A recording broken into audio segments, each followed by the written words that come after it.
Pour ouvrir la conversation, je vais vous poser une question très simple. Vous êtes tous les deux astrologues. Et qu'est-ce qui vous a amené tout particulièrement à vous intéresser à l'astrologie mondiale? Luc? 1989. Il y a eu les événements qu'on connaît et évidemment, j'ai regardé ce qui se passait dans le ciel à ce moment-là. Effectivement, il y avait des systèmes de conjonction importantes.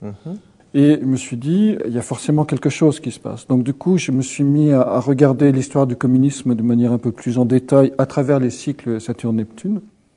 Et au fond, c'est ça qui m'a à la fois convaincu et introduit à l'astrologie mondiale, en voyant qu'il y avait vraiment des liens, on va dire, entre l'état du ciel à un moment donné et les événements historiques collectifs. Et je trouve aussi que c'est un élargissement important par rapport à l'astrologie individuelle, parce que ça met en scène, au fond, les grandes...